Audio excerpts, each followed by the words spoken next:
Double minded மாதிரி தான். நல்லதும் நடந்துச்சு, கெட்டதும் நடந்துச்சு. ஸோ ஹைக் கிடைச்சு ஒரு சேலரி கிடைக்கிறப்ப ஒரு கெட்டதும் நடந்துச்சு. ஸோ அதெல்லாம் நம்ம எதுவும் பண்ண முடியாது. ஸோ எல்லா நாளும் அப்படிதான் இருக்கும். பிரதர், எனக்கு மொத்தம் இந்த வருஷம் ஃபுல்லாக ரொம்ப ஒஸ்டான நடந்தது. எனக்கு இப்போ கால் ஃப்ராக்சர் ஆச்சு. காலேஜ் டயத்தில் கால் ஃப்ராக்சர் ஆச்சு. அதனால் காலேஜுக்கு போக முடியல.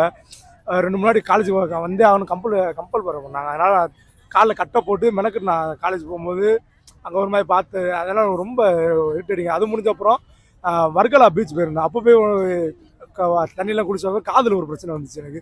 அது ஹாஸ்பிட்டலில் போய் அங்கே ஒரு 5000 செலவாயிருச்சு. அதுக்கடுத்து இப்போ ரீசெண்டாக இந்த நகம் போட்டு தள்ளிடுச்சு. இந்த வருஷம் எனக்கு ஃபுல்லாக ஒஸ்டான நம்மள ஏதாவது நல்ல விஷயம்னு சொல்கிறது அவ்வளோ இல்லை. இந்த வருஷத்தை தாண்டி போனால் போதும். எனக்கு அடுத்த வருஷம் வந்தால் ஜாலியாக இருக்கும். 2024 வர்றதுக்கான வெயிட் பண்ணிட்டு இருக்கேன். அதான் நல்லபடியாக வந்தால் நல்லாயிருக்கும். 2024 எனக்கு இந்த இயர் வந்து ஒரு ஆவரேஜான இயர்னு சொல்லலாம். லாஸ்ட் இயர் டிசம்பரில் தான் மேரேஜ் ஆச்சு. ஸோ இந்த இயர் வந்து கொஞ்சம் ஆவரேஜாக நல்லா போச்சு. கொஞ்சம் ஹாப்பியாகவும் இருந்தோம். ஃபஸ்ட்டு 6 மந்த்ஸ் 7 மந்த் ஹாப்பியாக இருந்தோம். அதுக்கப்புறம் அப்படி கொஞ்சம் ஒர்க்கு அது இதுன்னு கொஞ்சம் ஷிஃப்ட் ஆனோம். ஸோ என்னை பொறுத்த வரைக்கும் இந்த இயர் கொஞ்சம் ஆவரேஜான எல்லாமே இருந்துச்சு ப்ரோ. அப்ஸ் அண்ட் டவுன்ஸ் எல்லாமே இருந்துச்சு. அது எல்லா இயர்லையும் இருக்கும். பயங்கரமாக டவுனும் போச்சு, பயங்கரமாக அப்பும் போச்சு. டேடாக தான் ப்ரோ போச்சு. காலேஜ் லைஃப் முடிஞ்சுச்சு. அதனால ஒரு மாதிரி டல்லாக தான் போகுது லைஃபு. டெய்லி போரிங் தான். காலேஜ் இருந்திருந்தா நல்லா இருந்திருக்கும். காலேஜ் இல்லை. அது முடிஞ்சதுலேருந்து ஒரு லைஃப் ஒரு வேலைக்கு போகிறதே சுத்தமாக பிடிக்கல. வேறு வழி இல்லை, போய் தான் ஆகணும். வீட்டில் இருந்தால் வைவாங்க. அது வேறு ஒன்று இருக்குது. அப்படியே ஓடிக்கிட்டு இருக்கு. ஏதோ ஒரு ட்ரிப்பு கூட போக முடியல வெளியில். முன்னெல்லாம் ஆகுனா சுற்றிடலாம். இப்போ ஒரு இடத்துக்கு போக முடியல. ஒன்றும் பண்ண முடியல. இங்கே வந்து உட்கார வேண்டியது, இப்படி பார்க்க வேண்டியது, போக வேண்டியதாக இருக்குது. எதையும் பார்க்கவும் முடியல. இப்போ எனக்கு இது வரைக்கும் நான் ரெசல்யூஷன் எடுத்து பழகினதில்லை. ஆன் த ஃப்ளோவில் என்னென்ன வருதோ அதெல்லாம் நம்ம ரெசல்யூஷனாக ஆக்கிக்கிறது அவ்வளோதான். ஏன்னா ரெசல்யூஷன் ஒன்று மைண்டில் வச்சுட்டேன்னா அதெல்லாம் பண்ணணுமேன்னு ஒன்று யோசிச்சு வேறதை மறந்துடுவோம். ஸோ அதனால் அதெல்லாம் நம்மளுக்கு வேணாம். வரதை நம்ம ரெசல்யூஷனாக மாற்றிடுவோம் அப்படின்னு எல்லாரோடையும் வந்து ஹாப்பியாக பழகணும். யாருக்கூடையும் சண்டை போடக்கூடாது. ஸோ அன்வான்டாக எந்த பிரச்சனையும் வரக்கூடாதுன்னு நினைக்கிறேன். அதிகமாக செலவு பண்ணக்கூடாது. லவ்வே பண்ணக்கூடாது ப்ரோ. Avoid girls. அதான் ப்ரோ ரெசல்யூஷன். ஒல்லி ஆகணும் ப்ரோ. அதான் ரெசல்யூஷன்.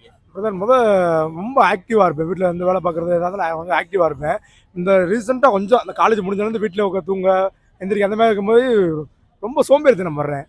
அந்த அப்புறம் அடுத்த 2024 வரும்போது எந்த சோம்பேறித்தனம் அதேமாதிரி பழையபடி ஆக்டிவாக எல்லா வேலையும் பார்த்து எல்லா வேலையும் எடுத்து பார்க்குற மாதிரி அந்த மாதிரி வரணும்னு ஆசைப்பட்றேன். வரும்னு நினைக்கிறேன். ஒரு வேலைக்கு போகணும். 2024 2023 காலேஜ் பாஸ் அவுட் முடிச்சப்பறம் ஒரு நல்ல ஜாப் போகணும். ஐடி ரிலேட்டாக ஒரு ஜாப் போகணும். அதுக்காண்டி ப்ரோ என்னை பொறுத்தளவு ரெசல்யூஷன்லாம் வந்து சும்மா ப்ரோ நம்மளாம் சொல்லிக்கிறது. நான் வந்து அது பண்ண மாட்டேன், இது பண்ண மாட்டேன்னு நம்மளே நம்ப வச்சுக்கிறது. ஆனால் அதை யாரும் பண்ணவும் மாட்டோம். அதனால் அது வேஸ்ட்டு. அது ரெசல்யூஷன்றது நியூ இயருக்கு மட்டும்தான் எடுக்கணும் இல்லை, நம்ம எப்போனாலும் எடுக்கலாம்.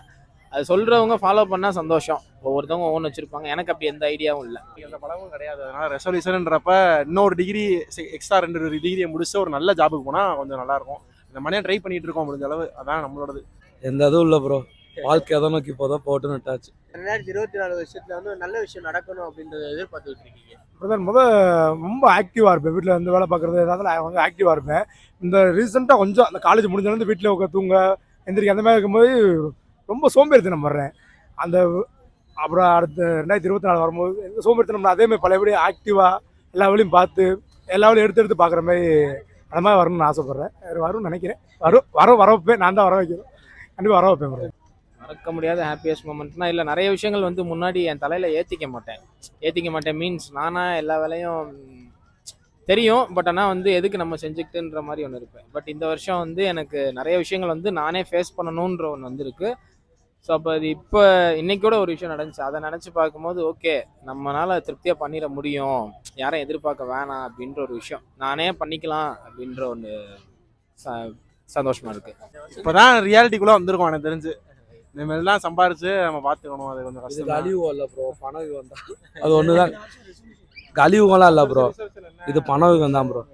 கற்றுக்கிட்டதே அது மட்டும்தான் ப்ரோ இந்த இயர் ஃபுல்லாக. நான் ட்ரை பண்ணுவோம். முடிஞ்சாலும் நல்லதாக நடக்கவும் ட்ரை பண்ணுவோம். நம்ம ட்ரை பண்ணுறது தானே இருக்குது. ட்ரை பண்ணுவோம் ப்ரோ. அவ்வளோதான் ப்ரோ. எல்லாருக்கும் நல்லா அமையணும். அதான்.